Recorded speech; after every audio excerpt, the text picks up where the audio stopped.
So last month, I released a timeline video that I am very, very confident about. I truly do believe that that was indeed the story of FNaF 1-6, aka the Remnant Saga. But at the beginning of the video, I mentioned that I would not be bringing up Golden Freddy or the Shadows, not because I didn't find anything though, but because I did, and I'm not so sure what to make of it. If my findings are correct, it would mean that everyone, and I mean everyone, was wrong about Cassidy. There are many things in this video that I haven't seen a single soul ever mention. Now, I know this probably won't be taken kindly by the fandom. People really don't like it when their long-standing theories are countered, and trust me, I see where you're coming from, but if you just hear me out, if you just consider what I'm here to tell you today, you might be surprised. Most people subscribe to a theory known as Golden Duo, the theory that Golden Freddy is possessed by both the Crying Child and Cassidy. And this theory had some good logic behind it, but time and time again, we're shown that there is only one spirit in Golden Freddy. So which one is it?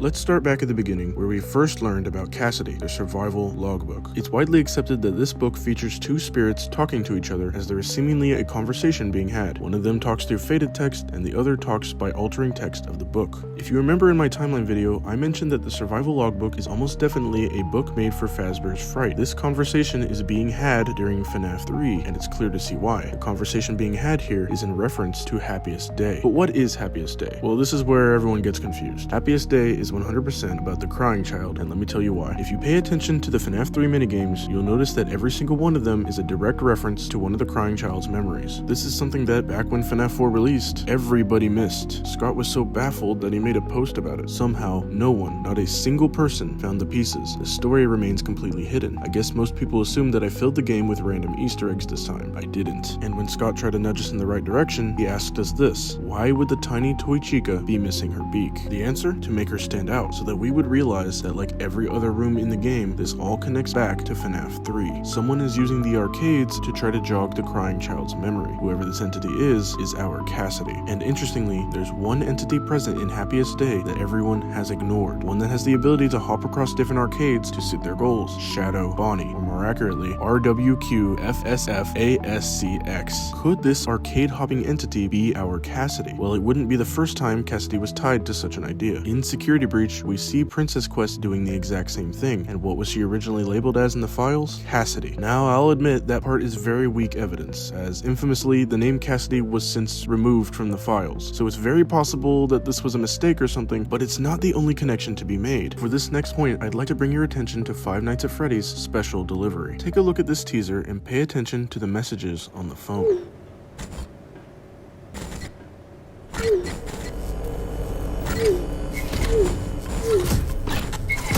Did you catch that? Well, how about here?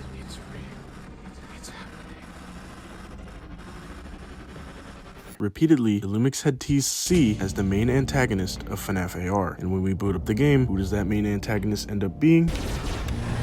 Shadow Bonnie. Every single time Cassidy has ever been mentioned has linked back to this arcade hopping spirit all the way back in FNaF 3. By now, it seemed very clear to me that Cassidy could be Shadow Bonnie, but even still, I couldn't shake the weird connections to Golden Freddy. Cassidy has always been tied to the phrase "it's me," which is notoriously tied to Golden Freddy, even in FNaF AR. But I will say I did find one last interesting thing. After finding out Cassidy was being teased in FNaF AR, I started to go back and play the teaser over and over out of excitement, but then I noticed a jaw-dropping detail. At the end of the trailer, Freddy appears. At the time, everyone was focused on the fact that Freddy finally had a voice. I planned something special just for you. But take a closer look at the very intentional imagery here. That is a purple Shadow Freddy. And no, I'm not overanalyzing things. The purple here appears specifically for the purpose of this shot. This is very intentionally supposed to be Shadow Freddy. I started to question, are Shadow Freddy and Shadow Bonnie the same entity? And if so, could Shadow Freddy's similarities with Golden Freddy be the reason for all the "it's me" connections? It's never been that there were two spirits within Golden Freddy, but that there were straight up two Golden Freddys. Am I right? Honestly, I have no idea, but it's very clear to me that Cassidy is a major part of the newer story, aka the Agony Saga, a plot that's still ongoing. I can't be sure about any answers regarding an incomplete story, but one thing I can be sure of, this isn't the last we've seen of Cassidy.